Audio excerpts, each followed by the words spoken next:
नमो अरिहन्ताणं नमो सिद्धाणं नमो आयर्याणं नमो उवज्जायाणं नमो लोये सवसाहुणम्।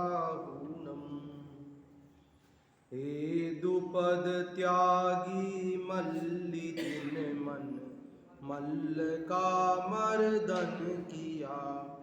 एकांत पीड़ित जगत को अनेकांत का दर्शन दिया। तुमने बताया जगत को क्रमबद्ध है सब परिणमन। हे सर्वदर्शी सर्वज्ञानी नमन हो शत शत नमन। नमन हो शत शत नमन। नमन हो शत शत नमन। यह पद्मनंदी पंचविंशति का नामक ग्रंथराज है और इसका पहला अधिकार धर्मोपदेशामृत नाम का हम पढ़ रहे हैं। इसमें 198 श्लोक हैं और आज हम इसका 198 नंबर का अंतिम श्लोक पढ़ेंगे। इसके पहले 197 पढ़ चुके हैं। कहने का तात्पर्य यह है कि आज ये धर्मोपदेशामृत नाम का पहला अधिकार समाप्त हो जाएगा, पूरा हो जाएगा। इसके पूरे 198 श्लोक हम पढ़ लेंगे और फिर कल हम पद्मनंदी देव का दूसरा ग्रंथ प्रारंभ करेंगे जिसका नाम है दानोपदेश। उनके ये 26 ग्रंथ हैं, पद्मनंदी देव के 26 ग्रंथ हैं। उनमें पहला धर्मोपदेशामृतम नाम का है जो हम आज पूरा कर लेंगे और कल से उनका दूसरा ग्रंथ प्रारंभ होगा जिसका नाम है दानोपदेश। मात्र 54 श्लोकों का है, तो उसकी चर्चा तो अपन कल प्रारंभ करेंगे, तब आपको बताएंगे। लेकिन थोड़ा सा आपको इसलिए कह रहे हैं क्योंकि फिल्म का ट्रेलर दिखाया जाता है ना पहले कि ये मात्र 54 श्लोक का मतलब 1/4, ये 198 श्लोक का था, वो 54 मात्र 25-6% का वो है। हम ये बात इसलिए भी कहने जा रहे हैं कि कई लोग क्या है कि स्वाध्याय का मन बनाते रहते हैं, सोचते रहते हैं स्वाध्याय में जाएंगे जाएंगे जाएंगे, लेकिन आ नहीं पा रहे होते हैं किसी कारण से। और वे सोचते हैं अभी ग्रंथ चल रहा है, बीच में से जुड़ेंगे, कुछ समझ में आएगा नहीं आएगा, नया ग्रंथ चालू होगा तब हम जुड़ेंगे। तो हम उन लोगों के लिए बताना चाहते हैं, आप उनको बता सकते हो अपने मिलने वालों को भाई कल से अपने नया ग्रंथ चालू हो रहा है, तो जो नए लोग जुड़ना चाहते हो वे जुड़ सकते हैं। और कई लोगों को ऐसा भी रहता है कि हम ज़्यादा दिन तो नहीं जुड़ पाएंगे, हमारे पास इतना समय नहीं है, तो लगभग 1 महीने में अपना वो 54 श्लोक पूरे हो जाएंगे। क्योंकि छोटे छोटे श्लोक हैं, एक दिन में एक भी करेंगे तो भी 54 दिन में तो हो ही जाएंगे। 2 महीने तो मैक्सिमम है, मतलब बाकी 1 महीने में भी वो पूरा हो सकता है। छोटे छोटे श्लोक हैं, इसलिए 1-2 महीने 1.5 महीने का भी जिनके पास स्वाध्याय में आने का मन हो वे उस दानोपदेश को सुनने का मन बना सकते हैं। और इसमें ये भी बात है कि दान के बारे में सारी चर्चा मात्र 54 श्लोकों में आ जाएगी, है ना। दान का क्या महत्व है, क्यों देना चाहिए नहीं देना चाहिए, किसको देना चाहिए किसको नहीं देना चाहिए, ये सब बातें उसमें विधिवत रूप से सब आएंगी। इसलिए जरूर ये दानोपदेश को सुनने का मन बनाना चाहिए, क्योंकि दान हम नहीं देते ऐसी भी बात नहीं है ना। परंतु दान किसको देना, दान का असली स्वरूप क्या है, दान का फल क्या है, और उसका महत्व समझने के बाद जो दान देने का परिणाम जो अंदर से आएगा वो सब लाभ उसको सुनने से होने वाला है। इसलिए उसका मन बनाए और बाकी चर्चा अपन कल उसकी प्रारंभ करेंगे, तभी करेंगे। अभी अपन ये अंतिम श्लोक पढ़ते हैं धर्मोपदेशामृत का 198 नंबर का। देखो क्या कह रहे हैं इसके अंदर। इसका शीर्षक है उपसंहार में धर्मोपदेशामृत पान करने की प्रेरणा। ये उपसंहार मतलब समापन समारोह। इस अंतिम श्लोक में वे इस धर्मोपदेशामृत नाम के जो ग्रंथ है, ये 198 श्लोक हैं, इनको सबको पढ़ना चाहिए, सुनना चाहिए, धर्म की आराधना करनी चाहिए, ऐसी प्रेरणा दे रहे हैं। देखो, दत्तानंदमपार संस्रति पथ श्रांत श्रमाच्छेद कृत प्रायो दुर्लभ मत्र कर्णपुटकै भव्यात्म भी प्रियताम निर्यातम मुनि पद्म नंदी वदन प्रालेय रश्मे परम स्तोकम यद्यपि सारता दिक्मिदम धर्मोपदेशामृतम। इसकी लय तो बिगड़ गई अपनी आज वापस पढ़े। देखो, दत्तानंदमपार संस्रति पथ श्रांत श्रमाच्छेद प्रायो दुर्लभ मात्र कर्णपुटकै भव्यात्म भी पीयताम निर्यातम मुनि पद्म नंदी वदन प्रालेय रश्मे परम स्तोकम यद्यपि सारताधिकमिदं धर्मोपदेशामृतम।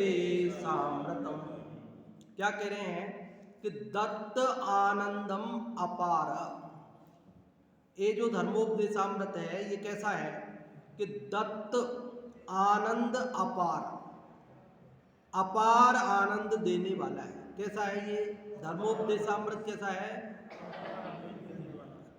अपार आनंद देने वाला है।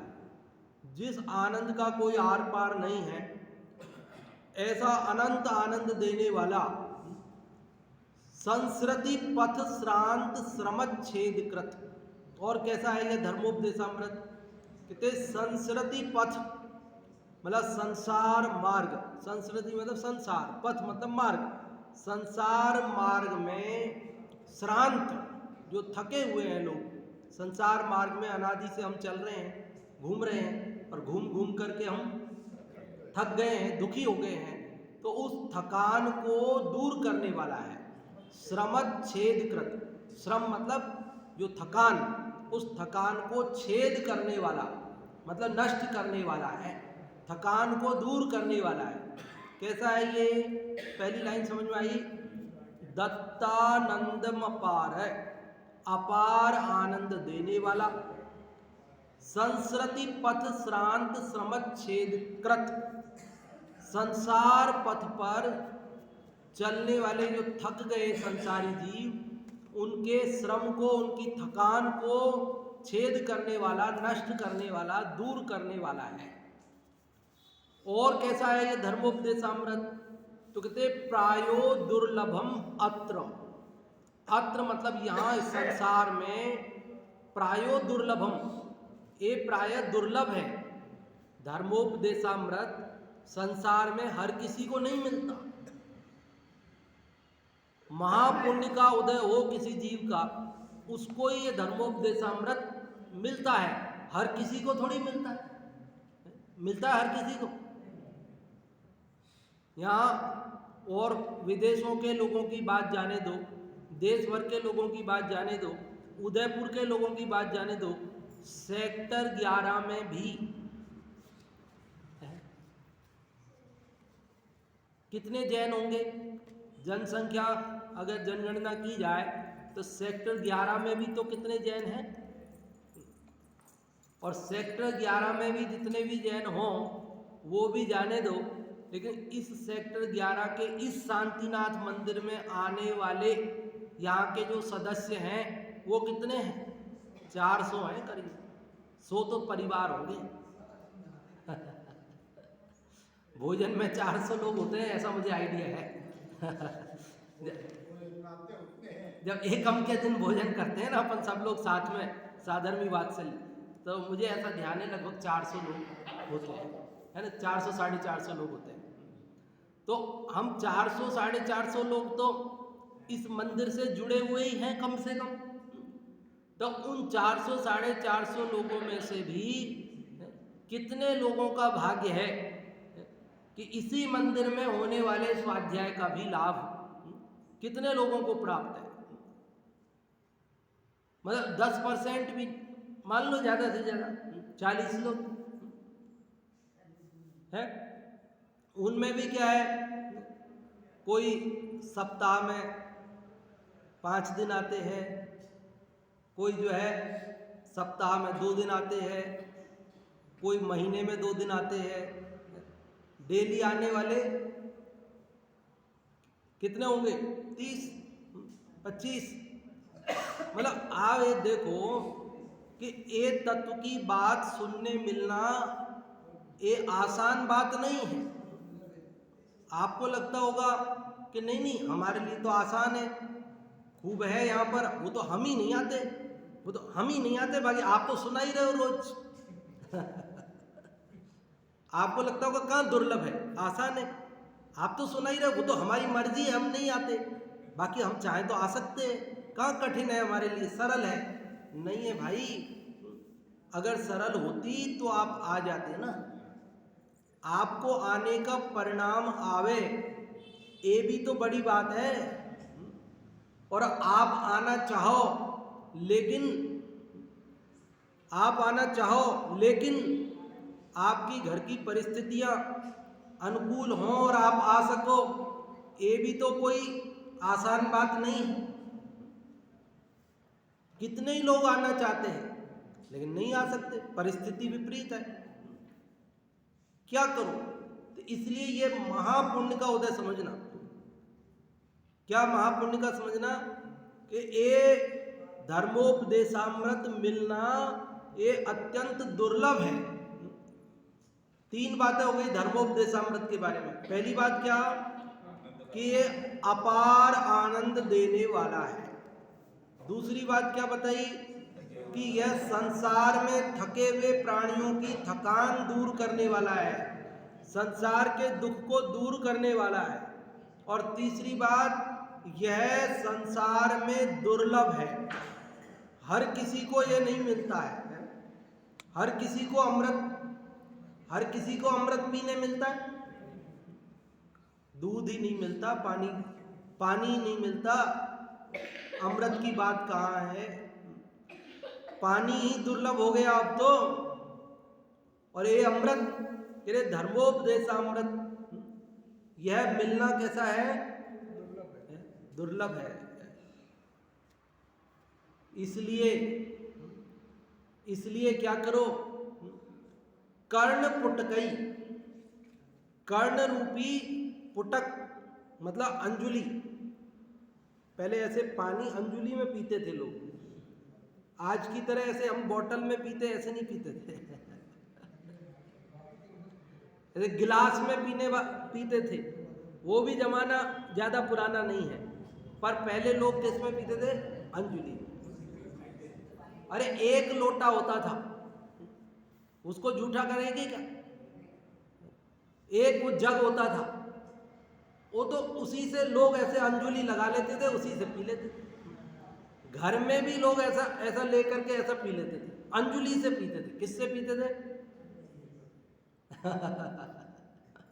तो यहाँ कह रहे कि इसको ऐसी अंजुलि से तो नहीं पिवाऊं आएगा ये, तो एक कान रूपी अंजुलि से पियो इसको।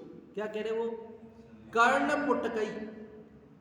कर्ण मतलब कान रूपी, पुटक, पुटक मतलब पात्र, बर्तन, कटोरा, गिलास, अंजुलि, जो भी आपको कहना हो कह सकते हो। एक कान रूपी, क्योंकि हर चीज एक जैसे बर्तन में नहीं आती है, हर एक चीज के बर्तन भी अलग टाइप के होते हैं। आपने एक भजन सुना होगा, हे वीर तुम्हारे द्वारे पर एक दर्श भिखारी आया है और दर्शन भिक्षा पाने को 2 नयन कटोरे लाया है। बोले दर्शन किस कौन से कटोरे से पिए जाएंगे? कैसे? तो बोले ये आंखों के नयन कटोरे, 2 नयन कटोरे लेके आए हैं साहब हम आपसे। आपके दर्शन की भीख चाहते हैं। तो ऐसे जिनवाणी माँ की धर्मोपदेशामृत को पीने के लिए कौन सा कटोरा, तो कहते 2 कर्ण कटोरे लाए हैं। क्या लाए अपन? वो तो दर्शन भिक्षा पाने के लिए तो 2 नयन कटोरे लाए थे, और ये धर्मोपदेशामृत सुनने के लिए 2 कर्ण कटोरे लाए। क्या लाए अपन? भाग्य से प्रकृति ने अपने को ये 2 कर्ण कटोरे दिए, स्वस्थ अभी सुनाई दे रहा है।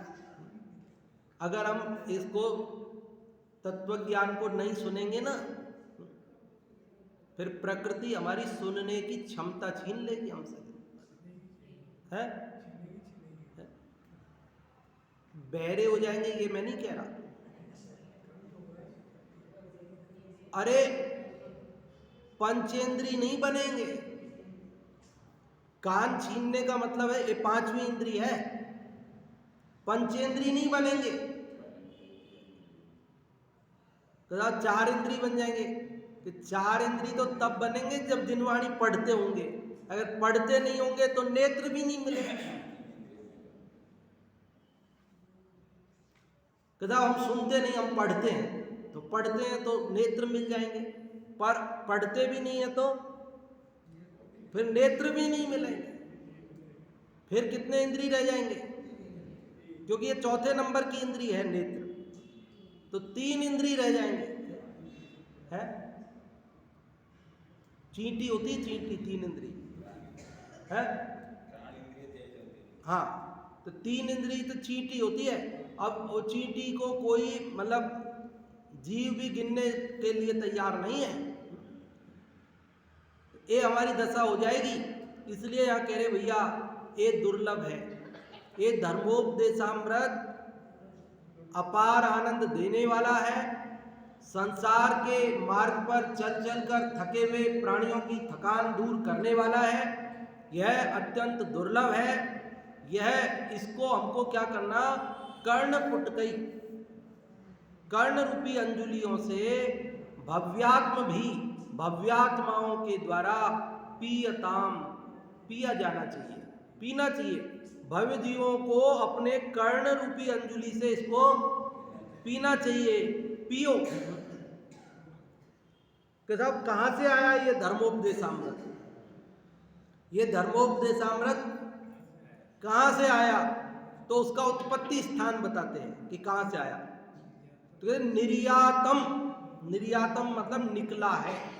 वो आयात निर्यात वाला निर्यात नहीं है, ये निर्यातम मतलब निकला है। कहाँ से निकला है? तो मुनि पद्मनंदी वदन प्रालेय रश्मि, कि यह मुनि पद्मनंदी के वदन, वदन मतलब मुख, मुनि पद्मनंदी के मुख रूपी प्रालेय रश्मि, प्रालेय रश्मि मतलब चंद्रमा। प्रालेय रश्मि शब्द का अर्थ क्या होता है? चंद्रमा। कि यह मुनि पद्मनंदी के मुख रूपी चंद्रमा से निर्यातम निकला है। ये धर्मोपदेशामृत किसने कहा? ये मुनि पद्मनंदी ने कहा है। इसलिए मुनि पद्मनंदी कहते हैं कि यह मुनि पद्मनंदी के वदन मतलब मुख, मुख रूपी प्रालेय रश्मि मतलब चंद्रमा से निकला है। देखो चंद्रमा अमृत बरसाता है, ऐसा लोक में प्रसिद्ध है।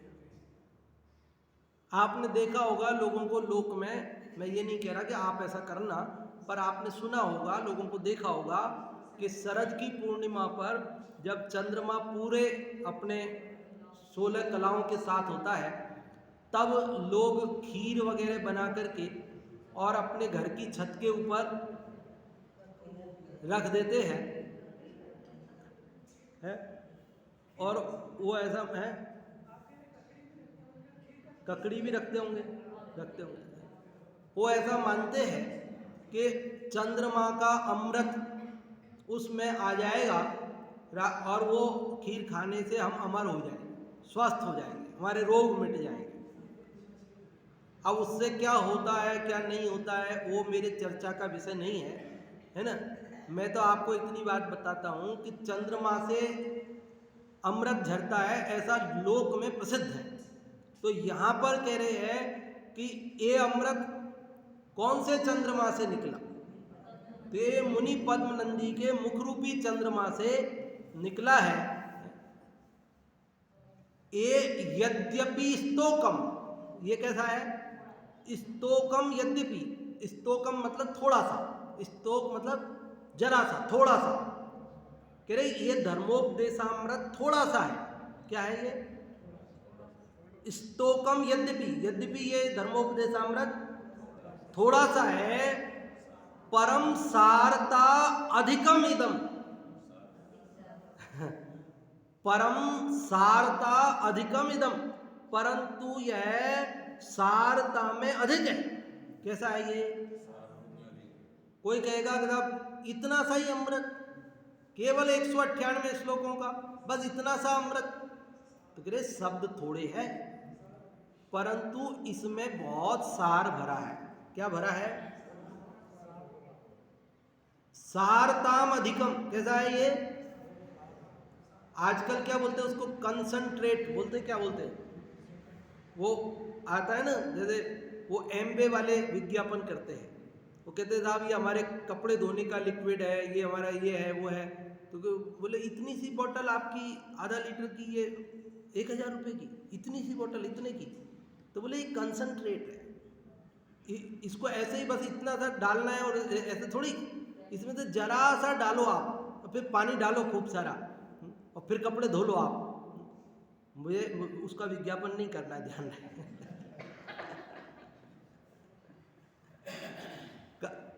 मुझे तो वो बताना है कि कंसंट्रेट मतलब थोड़े से में बहुत सारा माल तैयार होता है।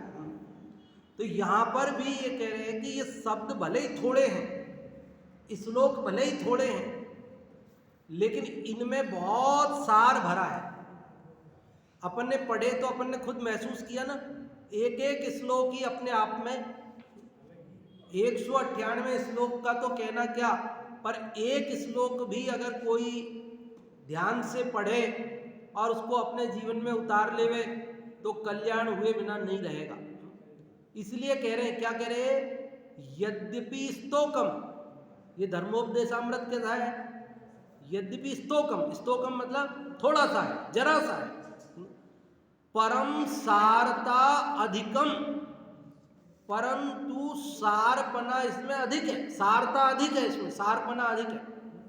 इदम यह धर्मोपदेशामृतम, यह धर्मोपदेशामृत, धर्म के उपदेश रूपी अमृत। तो पूरे श्लोक का अर्थ समझ में आया? क्या समझ में आया? कि यह धर्मोपदेशामृत अपार आनंद देने वाला है, संसार मार्ग में थके हुए जीवों की थकान दूर करने वाला है, प्रायः दुर्लभ है, और यह मुनि पद्मनंदी के मुख रूपी चंद्रमा से निकला है। यद्यपि यह थोड़ा है, किंतु यह सारभूत है। इसलिए इस धर्मोपदेशामृत को भव्यात्माओं को अपने कर्ण रूपी अंजुलि से पीना चाहिए। क्या करना चाहिए? समझ में आई कि नहीं आई बात? फिर से बताऊं क्या? आगे समझ में? अब हिंदी वाला पढ़ते हैं, देखो। संस्कृति पथ के श्रम को हर कर जो परमानंद देता है, प्राय जग में दुर्लभ है, पर कानों से भवि पीता है। पद्मनंदी मुनि चंद्र वदन से यह उपदेशामृत झरता, थोड़े में यह कहा गया, पर अधिक सार है भरा हुआ। संस्कृति पथ के श्रम को हर कर, संसार पथ के श्रम, थकान, दुख, 4 गति और 84 लाख योनियों के परिभ्रमण से उत्पन्न जो दुख है, उसको हरण करके जो परमानंद देने वाला है। कैसा है? अरे भाई, जो अमृत पीता है ना, सारा रोग दूर होकर निरोगी हो जाता है, सारी थकान दूर होकर, ठंडा पानी पी लेवे तो थकान दूर होकर के हो जाती, नहीं हो जाती है? अरे लोगों की एक चाय पीकर थकान दूर हो जाती है।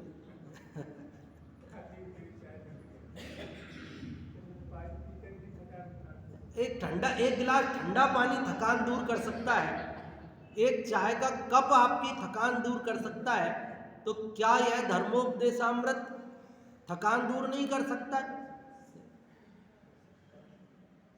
अरे हम तो रोज ही अनुभव करते हैं कि दिन भर के थके हुए आते हैं और जब यहाँ आकर के ये पढ़ते हैं तो सारी थकान भूल जाते हैं।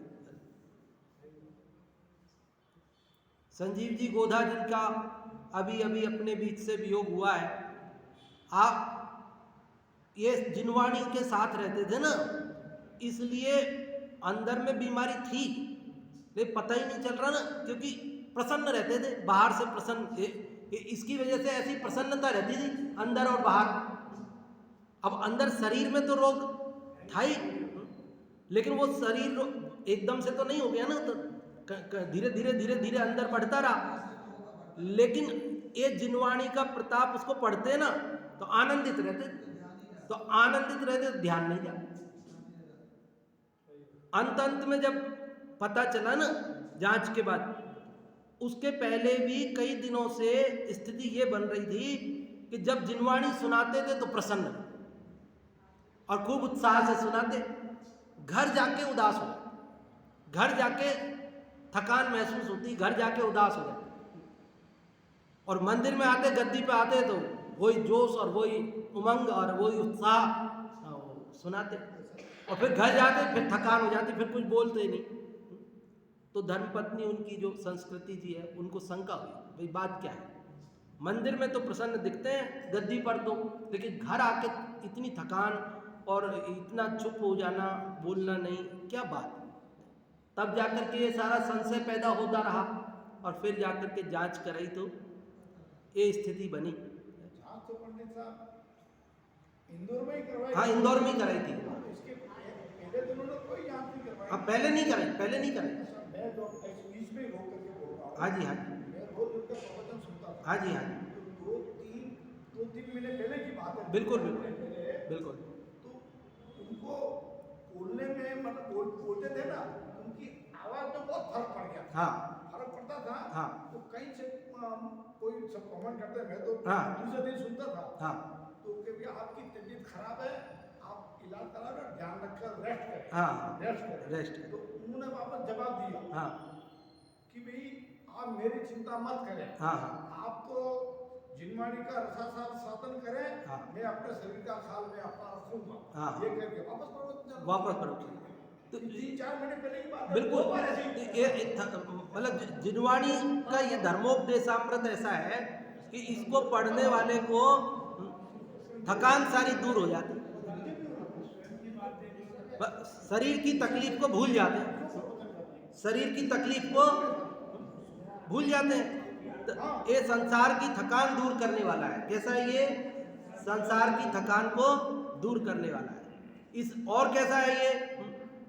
और कैसा है कि यह दुर्लभ है, हर किसी को मिलता, ये जिनवाणी माँ हर किसी को मिलती है? नहीं मिलती है। ये मुनि पद्मनंदी के मुख रूपी चंद्रमा से आप और हम सब के भाग्य से निकली है, यद्यपि ये थोड़ी है। अब वो तो कह रहे हैं कि थोड़ी है, और हमको तो लगता है अरे 198 श्लोक इतनी तो है हमको तो यही ज़्यादा लग रही है। वो कह रहे हैं कि हमने थोड़ी सी कही है, और हमको लग रही है। अब ये हमारी पात्रता की निशानी है या अपात्रता की निशानी है, सोचो आप। अरे जो जिज्ञासु जी होता है ना, अब एक बात बताओ, आपके पास में कितने 1,98,000 रुपये हो, कोई कहे आपके पास तो बहुत पैसे हैं, तो आप क्या कहोगे? इतने से ही थे, 1,98,000 ही थे, इतने से पैसे हमारे पास। अच्छा नहीं, 1,98,000 नहीं, 1,98,00,000 हो, कोई कहे आपके पास तो बहुत पैसे हैं था, तो हम क्या कहेंगे? कहेंगे हाँ हाँ बहुत है, अब नहीं चाहिए हमको, कहेंगे? कहाँ है, बस ये 2 करोड़ में भी 2 लाख कम है। अभी तो 2 करोड़ में भी 2 लाख कम है। महंगाई का जमाना है जी, क्या होता है इससे? 1,98,00,000 हुए तो हमें कम लगते हैं, और 198 श्लोक हैं और हमको ज्यादा लगते हैं, इसका मतलब है कि हमारी रुचि, धन के प्रति रुचि है तो धन हमारे को 1,98,00,000 मिल जाए तो भी कम लगता है, पेट नहीं भरता। हम ये नहीं कहते कि बहुत है और नहीं चाहिए, हम कहते और आने दो और आने दो और आने दो है। और यहाँ केवल 198 श्लोक हो तो हम बहुत है साहब, बहुत है, इतना ही बहुत है, क्या करना है। ये हमारी रुचि का प्रतीक है, हमारी रुचि कितनी है। देखो क्या कह रहे हैं कि ये संस्कृति पथ के श्रम को हरकर जो परमानंद देता है, संसार मार्ग की थकान को दूर करके जो परम आनंद देने वाला है, प्रायः जग में दुर्लभ है। ये जो धर्मोपदेशामृत है ये संसार में प्रायः दुर्लभ है, हर किसी को मिलता नहीं है। पर कानों से भवि पीता है, लेकिन भव्य जी वो कानों से इसको पीता है। पद्मनंदी मुनि के चंद्र वदन, चंद्र रूपी मुख रूपी चंद्रमा से, वदन मतलब मुख, उससे यह उपदेशामृत झरता है। थोड़े में यह कहा गया, थोड़े से में कहा है पर अधिक सार है भरा हुआ है, इसमें बहुत सार भरा हुआ है। अब आप कहेंगे साहब हम तो इतने दिन से पढ़ रहे हैं, इतने दिन से पढ़ रहे हैं वो तो अलग बात है, लेकिन हम इतने दिन से कहाँ पढ़ रहे हैं? 24 घंटे में 35-40 मिनट पढ़ते हैं हम, इतने दिन कहाँ हुए भाई? 24 घंटे में 35-40 मिनट ही तो पढ़ पाते हैं। 45 मिनट का तो अपन ने पूरा ही टाइम रखा है, 40 मिनट से ज़्यादा तो मुश्किल ही कभी पढ़ते हैं। तो ये 40 मिनट ही तो पढ़ते हैं अपन, तो एक दिन कैसे गिन लिया 40 मिनट को फिर उसमें भी हम छुट्टी कर लेते हैं, फिर शनिवार को अलग पढ़ते हैं। और ये तो हमने खूब विस्तार से उसको समझा, एक एक श्लोक को मजे लेकर पढ़ा। लेकिन केवल ऐसा आप 198 श्लोक को घर बैठ के पढ़ो तो कितनी देर लगेगी? 1 घंटे में हो जाएगा? 5 मिनट में पढ़ के पूरा कर लेंगे। है? घर पे अगर पढ़ेंगे तो 5 मिनट में एक श्लोक पढ़ लेंगे। हाँ, 5 मिनट में एक श्लोक, 5 मिनट से भी कम में हो जाएगा बाबूजी। अब ये तो उन्होंने तो केवल ये संस्कृत के 4-4 लाइनें लिखी थी बस, तो 198 की 4 करो तो 800 भी नहीं होती है 800 लाइन भी नहीं होती है, 792 लाइन है ओनली, 792 लाइन केवल। बाद में हिंदी पद्यानुवाद, बाद में हिंदी अर्थ भावार्थ, ये तो सब बाद की बात है, लेकिन केवल ये 4-4 लाइन के जरा जरा से श्लोक ही तो लिखे हैं। इन श्लोकों को अगर हम पढ़ें, केवल श्लोक पढ़ना है तो 1 घंटे में पाठ नहीं हो जाएगा? हो जाएगा आराम से,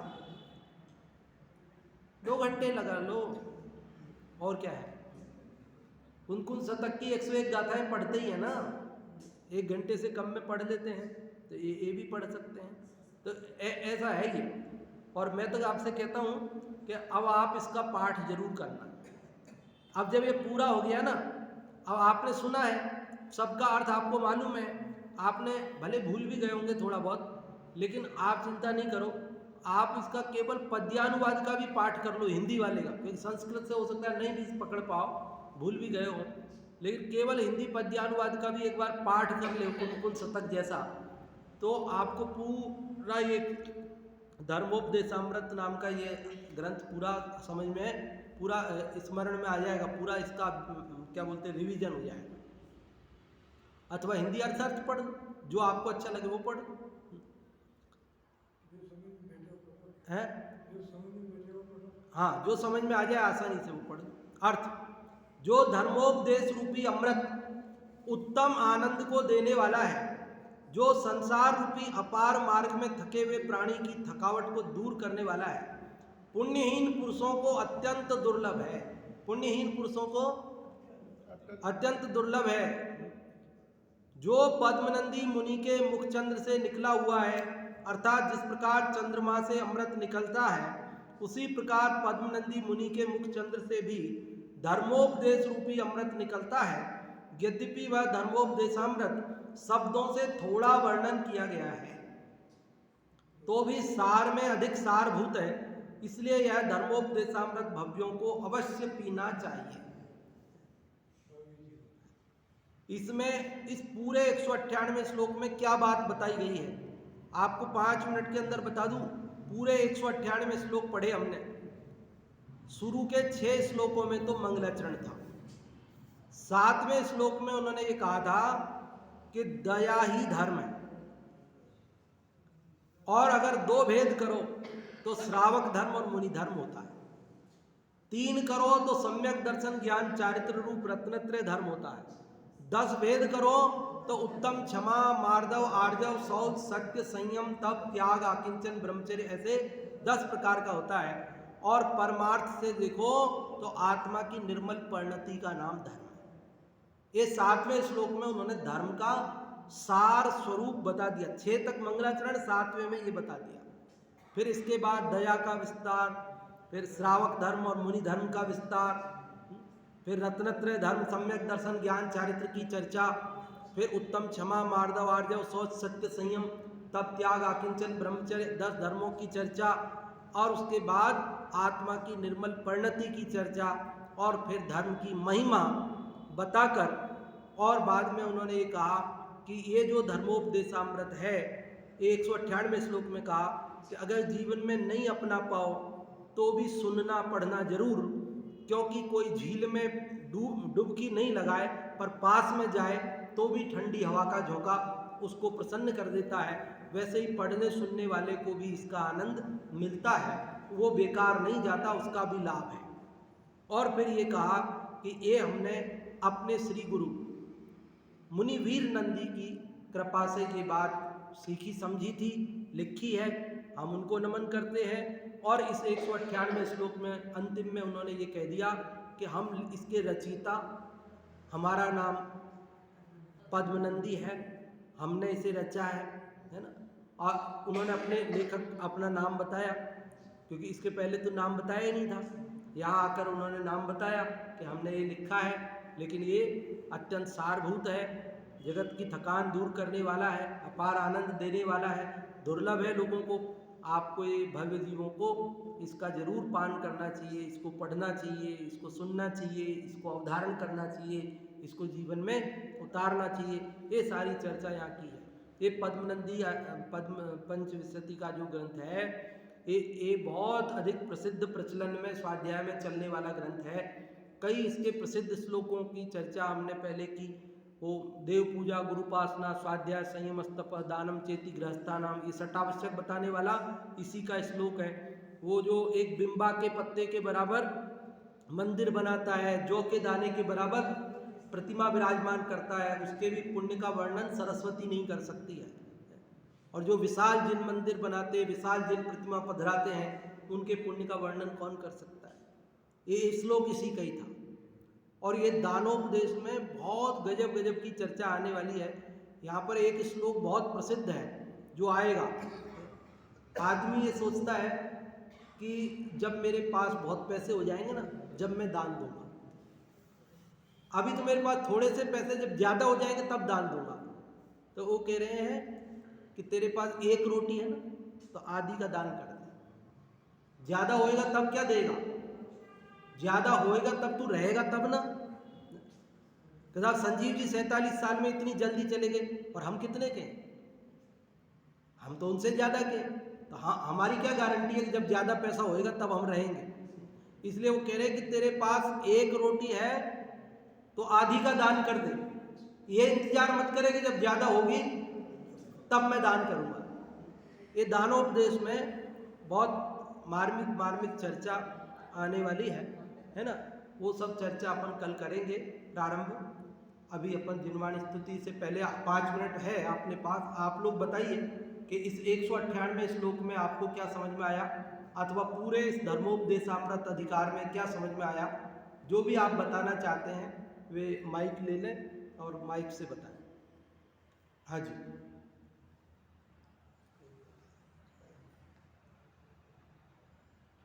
आप पीछे बताना, ले लीजिए। हर्षलिपि माइक देना पीछे।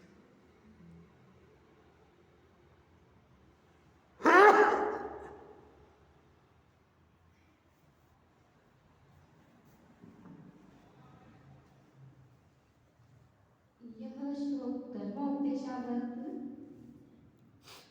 से लिया गया है और इसमें बताया है कि संसार रूपी अपार थकान को दूर करने वाला है और अपार आनंद देने वाला है और यह दुर्लभ है और परमानंदी आचार्य द्वारा बताया गया है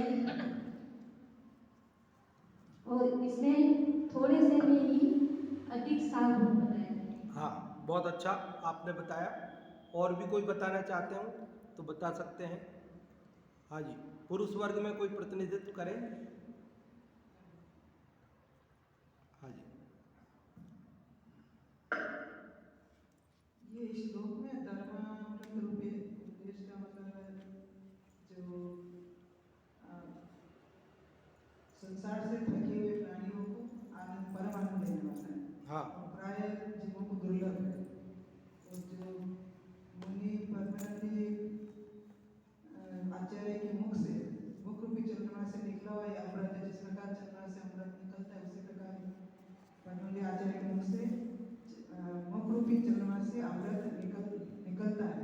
तो हे भयभीमो, इस धर्मामृत रूपी अमृत को अपने दो कर्ण रूपी अंगुली से आपको पीना चाहिए। और सार रूप एक थोड़ा है, बहुत सार रूप इसमें भरा हुआ है।